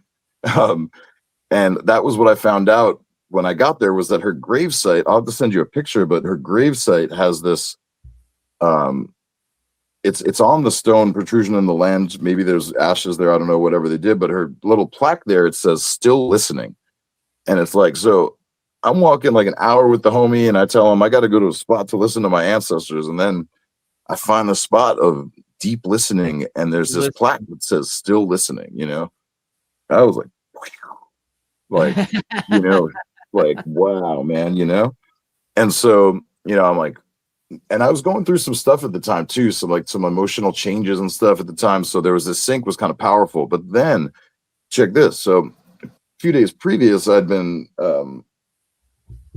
you know, I've been talking about being drawn to serve at a Masonic lodge because I'm feeling called to like protect that legacy of like protecting like spiritual liberty and this like prophecy of like a new brotherhood of man, you know what I mean? I'm like, I fuck with that vibe, you know? And like, so I'm like, I would like to serve in a lodge, you know? So I'm feeling called to that, you know? And then sure enough, I walk into a weed store and I'm wearing one of my own cool occult shirt designs I made, and this dude's like, yo, what's up with the shirt? And I was like, oh, I designed this myself, you know? And like, he's like, you got to tell me all about it. And I was like, oh, it's just, you know, kind of gnosis stuff and just alchemical, da da da. And he's like, you're speaking my language, man. That's like lit, da da da. And so I was like, you know, like, we got to hang, man. I'm doing this like, you know, study group thing. I just launched this study group called Esopus Mott Oasis, actually. So this is a key syncy thing here. I started the study group called Esopus Mott Oasis, just because Esopus is the land of the people where we have our study group. It's New Paltz, New York, but it was Esopus people land. And I call it, you know, the Mott study group because she's just my favorite goddess, and I think it's a great principle to center things around, you know. And so, and that's a little study group I host. But the trippy thing too is that Aleister Crowley came to the Hudson Valley in his 42nd year, and he took his magical retreat on a Sopus Island. So that's a trippy thing. So that's part of a little wink of, you know, well, like, yeah. And so then you also have Crowley goes to Esopus Island on this retreat. He took his magical retirement there, adding further to the Hudson Valley's like magical like retirement retreat, connect with God stuff, you know? So there's a whole trip level to that, right? But so anyway, so I end up at the grave of Pauline Oliveros, and I'm like, wow, this is trip. And I had just met this Mason the other day, and I was like glad I could make contact with the lodge now. But I turned to my left in the graveyard from Pauline Oliveros' site, and I'm looking at this giant, beautiful Masonic pillar all of a sudden. And it's like beautiful globe on it. And then like the bottom, it says Rondout Lodge, whatever, you know? And I'm like, this is the lodge I just fucking made contact with. How am I standing in front of this monument now how was I led here, you know? And so then I texted the homie that I just met, you know, and I was like, bro, check this out. I just found this thing. Bro. And he's like, yo, I don't know what that is. He's like, no one's told me about that. And I was like, you gotta be kidding me. I just found some weird, like secret thing. And he was like, bro, he's like, this is too synchronistic. He's like, you sent this to me like on the night that we're voting to dissolve our lodge into another lodge because the city has like too much numbers on one side and another. And so I sent him a picture of the gravestone of that lodge on the day that lodge was voted to like, you know, be put to rest after like 190 something years of service, you know, and since the dawning of this like land, you know, or this, not this land, but this experiment, you know, this vision of the land here. So that was a trip that I was like, how would I now get led to this giant pillar on the day that these people are like, so I can't even join that lodge actually. So I wasn't really land. You see that? Like there's some sort of like, I mean, everybody talks about like how like kings or like, you know, King Arthur is tied to the land, so to speak. But you like, see, I have this fucking theory, bro. Like it's not only genetic, like you have your sync, you have like this weird genetic tie to your past history, like as part of that narrative, but you also have like a locality, right? Like you affect, like your energy affects on a very local level. I've been thinking about that. Yeah. It's wild, so, bro. So check this, because this is where I think Pauline comes in, and of course, my bro is already tapped into like bringing the conversations already right where we were gonna go. It's crazy. Like so, this Pauline Oliveros thing taps right into this thing there, where you know, I'm led to her grave, and I'm like, wow, that's a profound sync. I know where I'm gonna tap here to listen now. You know what I mean? So I've been doing that regularly when I can with my like noon meditations or whatever, and you know, I'll just go sit and listen, be quiet, and, you know, and just let like, you know, intuition and inspiration come in. So I've been doing that. And then I realized that actually like at the end of my block where I live, literally 5 minutes walk, I take walks every day. And like, so the end of my block, there's actually a park in her honor called the Deep Listening Park. And it's at the end of the street I live on. I guess I gave that away. I don't know, but whatever. Anyway, so I walk to the Deep Listening Park, and I'm like, I go to sit and I do, you know, just meditate, sit on the chair. And I'm like, I never read the plaque here. I should check that out, you know? And if I'm reading through it, and it's like cool stuff about her contributions, deep listening and stuff. And then just toward the end, I was almost tuning out because it was about like presented by the city of Kingston, and I was like, oh, there's not going to be anything major here. And it's like syncy for me. But then all of a sudden, this last thing jumps out at me. And it says that this park was created in honor of Pauline Oliveros by the Pauline Oliveros Trust and the Ministry of Mott. Oh, shut the fuck up. Yeah, bro. What the hell, man? That doesn't even make any sense. It's so nuts, dude. It's so nuts. Like, I mean, it's like, it's beautiful. Like my heart was blown. You know, I literally it's cried. Funny because it's like an establishment, but at the same time, it's like a hidden wink. You know, because we talked about like the fucking. It's funny. Some individual here This is like follow the white rabbit is their name, and they said Hmm. hello, Kevin, and Will. But I mean, like, okay, so Hello. like, you know, there's this idea about the rabbit, right? This puka aspect or whatever, Right. sort of like, I mean, there's a lot to unpack here. I don't know if it was like a good decision, but I feel like there's like this relationship, right? Like there's this Right. relationship between like um the like you said, the garden and the female aspect. I mean, a lot of female goddesses are associated to like cornucopias and spring. There's this Yeah. whole idea of like life giving, but there's also like the fucking symbol of like the rabbit, right? Like the rabbit's there, right? Right. And the rabbit has like this fertility aspect to it because like everybody fucks like rabbits, right? Right. Yeah, it's like all the energy of like life comes back in spring and everybody gets all kind of horned up and reinvigorated by the, the tides of, nature and stuff, right? Right, but I And associate it to you through all of this in this way, like because there's mhm, a lot of things that you like like unpacked with Lepus, and mhm. then of course like the whole like history, like I mean it's really weird, bro. Like there's a whole bunch of ways to like chop this up, right? Like Right. like like like you know, with the whole like 23, the number 23, and then Robert Anton Wilson being told that he's going to see his puka, right? And like Right. he's watching this movie like Harvey about this like puka rabbit, right? And then in the movie, this person opens this book and it says, "How are you doing, Mister like Roberts?" Or like there's a way that the film was like directly talking to Robert Anton Wilson. Yeah. Yeah. Yeah. And so like there's like this feel like with all of this shit, like somehow like the stuff is like when you go up to the stone, right? We're talking about like stones and you're listening and Mhm. you don't Mhm. listen to tones, right? You don't listen to stone, but there's also like Mhm. this graveyard aspect, like you were talking about how Mhm. like the courts are in like in the rock, but they're also in like microchips.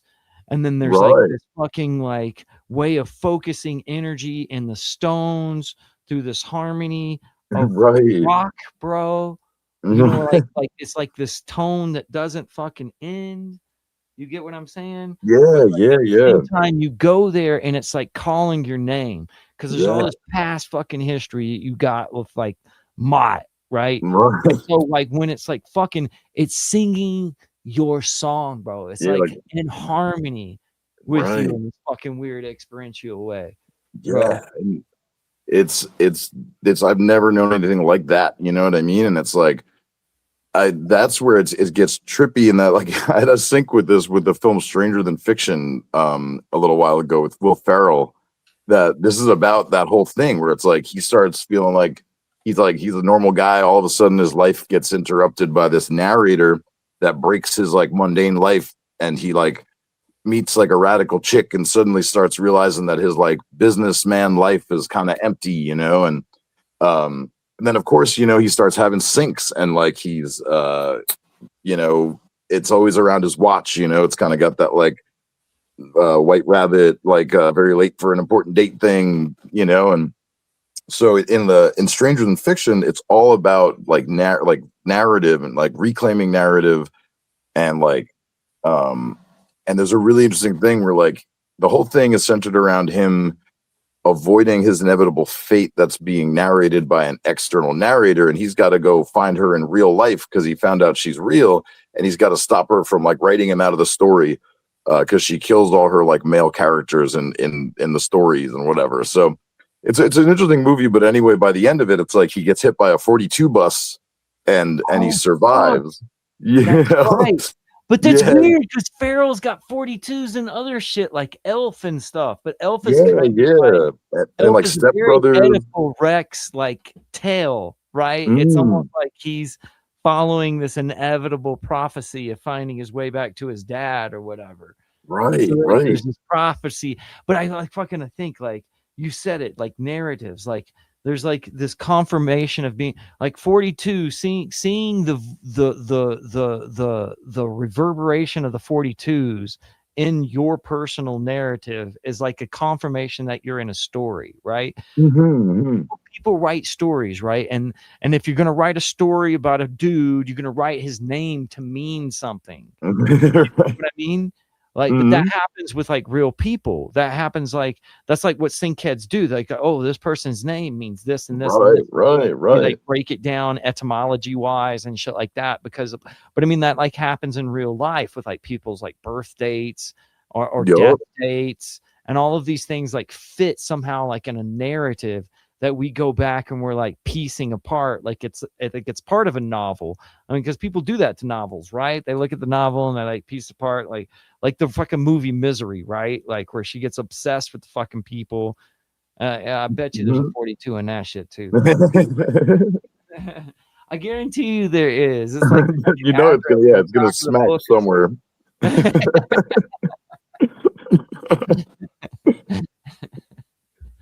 Yeah, and that's the trip thing with it, man, is like that, like, and that's what, you know, then you see in the films, there's like a lot of films, you know, like there's stories that are told to, you know, capture the meaning of life in some, you know, facet of life or whatever, but there's always this vibe that the character is unaware of the greater meaning, so there's this like unaware kind of like stumbling into alignment, you know, and like that's like kind of like it's like written into the story, it's the hero's journey, you know what I mean? There's like and then as Jung would put it, there's like that's literally like the, you know, I was just reading from my earlier workshop I was given on Jung stuff, and Jung has a great little thing on synchronicity here where I never knew the dude like nailed it so hard. I mean, I know he created the term and everything, but there was like I should have read a lot more over all these years that I've been talking about it, to be honest, because I read a lot when I was younger, and then I was like, yeah, but like, it's weird because the book almost changes like what it's like what you fucking absorb from it. Like, God damn it. Let me put it this way. Freud is a lot easier to read than Jung. Jung is dense. There's a lot. Yeah, and he's and like but like it's crazy in the syncs, like in his stuff about sync, he lays it out so simply, but I guess it's also that hard. You have to really sync for yourself for it to sink in or whatever, you know. But like, right. Because like he says it straight up, where he's like, "Oh, synchronicity is like a means by which like this larger self communicates with like, itself."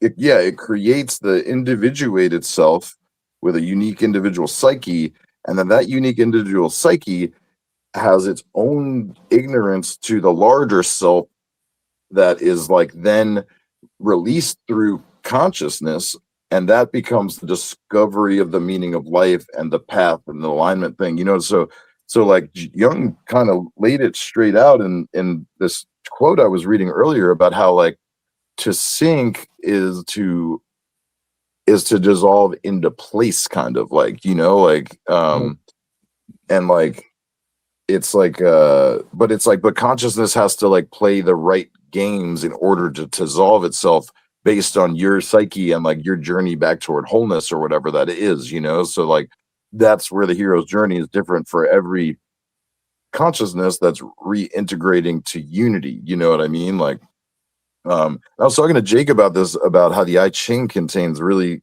interesting sync here, where like the 23rd hexagram is called breaking apart in the I Ching. And then the 42nd hexagram in the I Ching is called increasing. And so when we're talking about Jupiter before and syncing and increasing, so then you think about it as like the 23 is also the axis that the Earth tilts on. And that's what creates the break that's necessary to create the mystery of the seasons and like all life, you know? And so like we need the break of the 23. Oh, ayo, gang, what's you got there? Which one is that? This is 24. So directly after 23, which is right. Exactly, yeah. There's 24, which is the healing. Ooh, love it. Yes. Like once everything is broken, things start to heal. Right. Yeah. Dude, And that's that's so number beautiful. 24, which is just number 42 backwards or whatever. Right. And then, And so it's we funny do. because nobody knows this. Like everybody, like one guy was like, "Hey, bro, is that like the fifth element?" And I was like, Yeah. but I went to like this Chinese dumpling place not too long ago, and I was like just chilling at this Chinese dumpling place. And this guy like walked up and he saw it and he was like, "Oh, very good, very good, very good." Ah, He recognized that it was like a positive symbol. Like right. directly after, I get what you're saying about 42, because 42 Mhm. is very positive as well. But Right. it's weird because there's like all of the number games, because there's, like Aleister Crowley said, like all numbers are infinite. There's like a Yeah, game between totally. all of the numbers, like, but Yeah. the I Ching kind of plays with all of them. It's wild. Mhm. And like Mhm. the way that 64 is like the cap of the I Ching, and it's like as many as the squares on a chessboard and things of Yeah. that nature. And I've gotten way into like the cyber aspects of the I Ching that I can't get Mhm. around, like using different like free websites to ask the same question and they both come up the same thing. It's just weird, bro. Wow, very Like the cool. I Ching is like very, very, very strange. But no, Yeah. I get what you're saying about the 42. I just wanted to point out like 24 Yeah. is just as important. It's directly after 23. And this is what I mean about like life after death. There's this whole like Mhm. idea of like beating death through like some sort of like Jupiterian, what do you call it? Like there's this, I don't know, it's weird. Like even with like the idea, like there's a Coldplay song, those who are dead are Yeah, not yeah. dead, they are Right. living in my head. And Right. there's other aspects of it to where it's like life after death too, or like Right. there's this idea of like the preservation of the soul past the death, like even with Mott, right? Like that's the whole point of Mott, right? But I don't know, Mhm. it's just wild. Yeah. Well, I think that's the interesting thing is that like there's like for me, like especially with like my spirituality and stuff is like, I've through sync, really also like come to that like the conclusion that like, death is something that's like um it's not really like known by us. It's like it's something that is like perceived, but it's like, death is a temporal thing. Uh I think that belongs to the body, you know what I mean? And this 42 thing hints at that immaterial mystery that is like Like the consciousness. perspective, like you said, the focus, or Right. right, the perspective. Like, okay, so like even Jupiter beats death, right? Like you said, it's Right. like a temporal thing. Like Saturn is the god of death and time. Yeah. And Oh, so I mean, there's a like the two are related, right? But somehow 42 beats death. Like 20, like it's weird.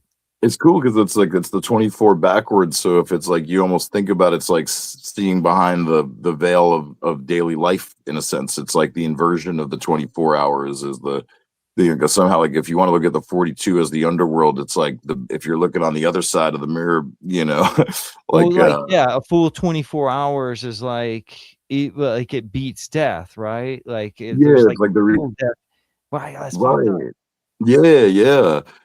And that's like it feels like that observe the witness the presence and alignment thing of the 42 like to me it brings back to that gnosis that like that the knower knows that they are beyond the temporal body, you know what I mean? And like and so like rainbow gnosis to me is like the joy of that like identification with light, you know what I mean? And to me that's like why like my DJ name is like human, like after all my like meditation on the rainbow and stuff, I was like, oh, it's kind of beautiful the way that humans are kind of like all the radiance of like one light of consciousness, but like um it's expressed through the many colors of the different forms that we are all expressed in, you know what I mean? And like, and so then like that's where there's like a sync unity consciousness thing that the 42 also points to, of like Right.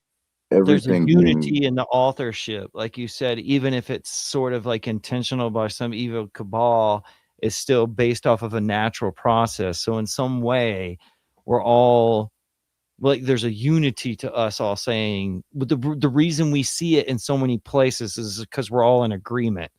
Like right. the meaning fucking kind of shifts, but the number Mhm. stays the same. It's weird. Right, totally, yeah. And I feel like that's the cool thing, that like it to me, it's what's always like been the joy of sync, is that like every person has their own unique coordinates and like their own path to that same thing, like to me, like it's this feeling that like I'm, being called into toward destiny or something, and like, and it's like these things, but Like, like I think every one of us has the same thing going on. Like I'm not special, and like, there's no one special, like it's every person I think is following their joy and sinking into their destiny in the wheel of fortune, like the wheel of Jupiter. And I think right. when people start to pay attention, especially like this is what I in my sync book article, the synchromystic aura, I wanted to try to like offer people a thing, because it's a little unhealthy. Like our culture can get a little too star glitzy, and we like worship celebrities, and it's, so like with my end of my article, I like wanted to say, like, instead of just focusing on Keanu Reeves or Jim Carrey or all these other lovely people you can see the archetypes very animated in, like, let's look at our own lives too, and like, what Right. superheroes do we resonate with growing up? Right. Like, what are your favorite colors? What was the common thread between all your band names in high school? Or like, like there's everyone has like an aura of like the symbols that are their thing, you know what I mean? And like, and so like every person has like the same kind of like interlocking mystery of joy to kind of like follow that white rabbit, you know what I mean? Like, and like, Own it. and every, Own it. yeah, right. And like, and Like, I feel like, understand what your patterns are, fix the ones you don't like, and own it.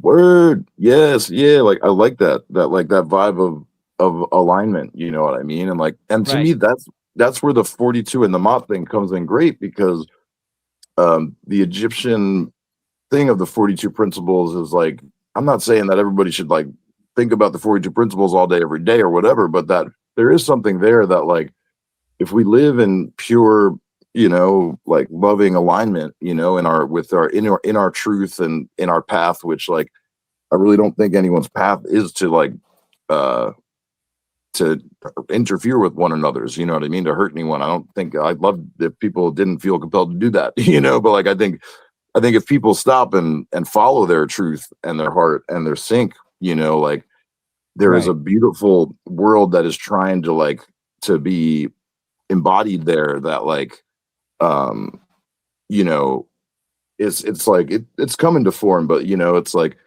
um through sync I think we can like learn to trust our own flow, and like, and yeah, and like engage in that mystery of like what drives me around, you know what I mean, what's my white rabbit, Right. whatever, and I think um I agree with you. I don't like, my main issue is like there's sometimes camps in sync, mhm, but I mean, like, and we've all like been tied to individuals within sync who've done things that we probably don't agree with.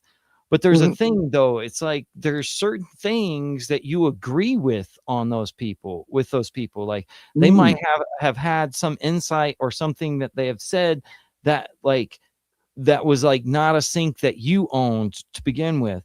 And I think that right, I don't think, like, maybe these people, I mean, I don't think it's a moral thing. I think maybe Katza kind of made the play that like the females that he was like really interacting with were like some sort of like holy incantation or something like that. And I don't know mhm, if that's true anymore. Like, I think mhm, that people who like you might not agree with or might have some like fucked up opinions Oh no, I don't think I have anything like that with anybody. Myself, just to chime in there, like I don't know what you know. Me and Jake recently reconnected, and not because we ever had any, you know, disconnect. Like I just kind of like, you know, I felt kind of out of the sync community when it got like infiltrated with that like dark wave of like there was some weird shit going on there. You know what I There mean? was some weird shit with And like like, flat yeah, Earth and fucking all that kinds of that red ice red switcheroo ice was a thing. fucking thing, bro. It That was a hey, thing. that was scary, weird shit. I'm not gonna even get into that right now. Well, like, you know, but we could, but like, but that, you know, that was for me. That was like, I didn't see the the space that we were creating all together, like with the sinkhole and stuff. That was like a great group of people that really had the vision together of like we were beholding this mystery unfolding, and it was kind of like a group effort, you know, and then that other stuff kind of came in, and it was just it got oversaturated with weird stuff, and like I just kind of like personally I was drawn into other, felt like I was just called elsewhere and away from Right. that like oversaturated like Facebook blah world, you know. And Yeah, so I call it the Facebook wars of 2016.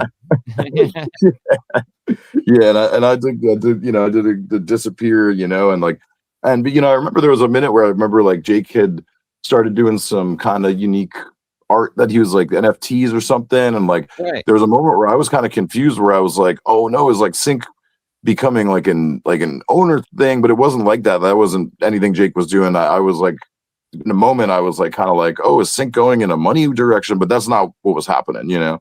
But I wasn't really just in touch in the sync world, so like I didn't know.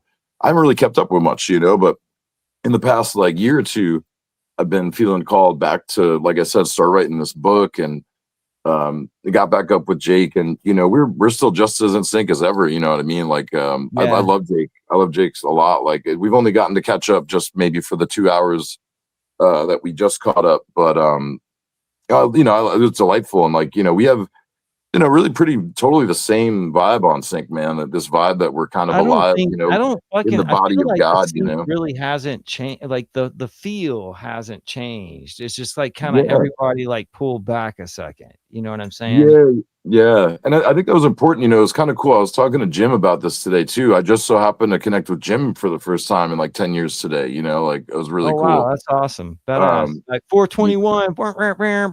yeah, right, of course, you know, and it's like it's you know it's definitely all like you know I've been reaching out to folks and like you know wanting to reconnect and like talk about the process of what my book's been pulling up, and just like, and you know just I don't know, it's been really great to reconnect with everybody, and like you know it's like I'm so stoked to be chatting with you again, and like Yeah, I this hope is we could dope. do this more, you know, like um and like but yeah, so it's been really great like coming back to the thing, and like you know I talked to Jim about it, how like you know when I was like 25 I was like you know um I was still in the AA, like I still consider myself a brother of the AA, but like I'm not an active member or anything like that, but like and it's been a while too. I think that was around 2017 or so. But like, but anyway, you know, Awesome. I caught up with Jim, and I was like, yeah, you know, I even took a break from ayahuasca because like being 25 and like I was like, you know, apprenticing as an ayahuasquero and on the path of the Through and AA doing through. like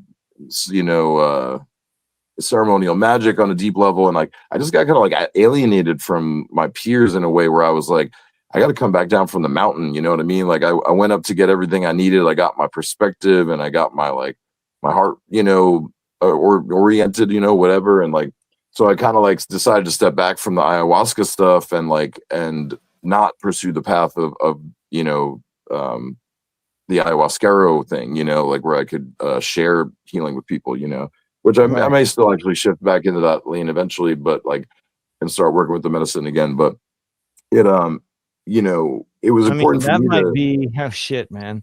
In this weird, like, Philip K. Dickian way, that might be any future endeavors you have as an ayahuasquero might be the source of your pains when you were younger. You get what I'm saying? Like, right. yeah. Dude, so that's what I was kind of thinking, was like I was already purging, you know, I was regularly. already virgin. Yeah, Right. yeah, like You purged I was early. yeah, yeah. Like the ceremony hit mad early, you know, like I didn't it was if you're looking at it outside time, I was, you know, You're but like a virgin. Virgin from a young age. yeah, I was virgin before a virgin was virgin. But like, like, but it was definitely a funny thing where like, um, I thought about that too, where like 4 times a year, and it's like usually in the seasons, there's kind of like these like Right. 4 different peaks, the solstices, equinoxes, and Yeah. everybody kind of has their own unique kind of, waves throughout the year. Like I know I definitely have my, ups and downs in the solar season and the winter season and all that. And like, but so I thought about that too. I was like, whoa, is that like trapped cosmic energy that, you know what I mean? That like it took, Trauma. because I haven't had that mystery illness since I kind of got, like Bellied. my It was bellied. synced up. It was bellied trauma, bro. Right. But you eat trauma. Like, look at the fucking tattoo on your belly. This is like a Right. I know about you, right? Like, Right. like you have the fucking devil's tongue on your belly, right? Right. But that's like a fucking consumption idea, right? Like Right. you probably eat trauma. You probably eat other people's trauma and you don't even fucking realize it. Yeah, right. That's for sure. Yeah, and I remember I got that when I was Atlas, right? It's their Atlas problem too, right? Like there's all this shit like floating around up totally. there that's hard to hold up. Yep, that's 100, man. Yep, and like 100, 100. and like On yeah, guy, on guy. yeah, the devil tattoo too. Is I remember that was like I was coming into like the Jungian stuff and sync stuff, and I was like to fully be embodied. I was like I felt like the you know that animal nature of ours, like it's like suppressed by like church and school, and it's like the wildness in us that is kind of free, like under the sun, and like I definitely like romanticized that as a when I was young, like I tried to drop out and I just thought I was going to live free on the road in this feral life, you know what I mean? And like, so there's a cool thing, like I have that, like the tattoo of that homage to the devil tarot trump. And then like, but I have it balanced with all my other tattoos so that, it's like my initiation is kind of like written on my body, in like the same tribal way humans have always done that. You know what I mean? You're very tribal, bro. You're very tribal. Yeah, like, definitely. I feel like that's a vibe I maybe unconsciously even bring. Yeah. Word. All right, man. Well, look, man. I only wanted you for an hour. Oh yeah. It's been fucking 2, bro. It's been 2. It's late well, for we you, covered bro. some ground. Yeah, we did. But we should cover more. Like I even have another. I have another like thumbnail already made, bro. We're ready to go. Hell yeah. No, there's actually like quite a bit more stuff that I did want to get to you too that gets to the some overlook sync and some other just fascinating stuff from my book that like I feel like would be cool to start leaking out, in our chats, Yeah. So, let's do it. Let's do it. And I want to hear more about what you've been syncing up on and like what your journey's been like for the past 10 years too, because I don't, I haven't really been able to. I've been online. I haven't been back online too much since lately. So like I want to kind of get more in touch with your content. Stuff that's really close to me, but like there's a lot of things like with the rainbow and shit. Like there's a lot of things that I might like. You've given me things periodically that nobody else gave me. You get what I'm saying? Like when I come to you. Yeah. So there's a lot of things that I don't know, like I can't really piece together without you and stuff. Like I read a lot of like old text and I'm we got to talk about some of that stuff you've been doing. Yeah. We didn't even really talk about like chaos magic or anything like that. But there's a lot about magic that I think that people are interested in today that like you could unlock for them. There's like, I don't know. And there's definitely that magic stuff is like, it's funny because that I'd love to talk about that because it's so right back to about alignment and presence and like and how it's that'd be a great conversation to have because like it's 20 years kind of where I'm at with it. I feel like I do have some just healthy like real life perspective to share, you know what I mean? So like I'd love to tap into all that kind of stuff. All right, so let's like make a plan. Like, I'll just after we drop this, I'll contact you in the morning. All Yeah, right, all yeah, right. hell yeah, dude. Tomorrow morning, I'd love to keep we'll this see going, how it bro. did. We'll see how it did while we slept. You know what I mean? Hell yeah, bro. Yeah, I'm definitely. Is this gonna be like a saved dealie I can reshare or something? Or Yeah. It should be up. awesome, And then, like I said, I'll just contact you in the morning, bro. Like if you put it out crazy. somewhere. But everybody, like, there's a lot of people in here. I gotta think. Like me, Cherie Amour. I don't know who Mhm. this person is, but I've been seeing her a lot lately. Thank you. Mhm. And then, of course, like follow the rabbit. Like, I mean, they obviously have been following both you and I for a while here. So Oh, that's cool. Yeah, definitely tell people if you haven't check out my live from the Logosphere Instagram, where I share more current syncy stuff, and I've got like I'm actually working on a blog post to bring the blog back into full current, like to keep sharing the story. So you can see the blog stuff again soon. But sorry, that's all my Indra little had jazz. Indra's net. Like, so it's Indra Hanush 42 on both Instagram and YouTube. Is that correct? Yeah, the Vimeo is Indra Danish 42. YouTube is Kevin 23420 or live from the Logosphere. And then Instagram, live from the Logosphere. Indra Danish 42 is kind of more personal, so I don't take a lot of follows I don't know there, but you know, but definitely live from the Logosphere to follow that stuff. And Right. Okay. anything else? Yeah, I think that's kind of the jam. Yeah.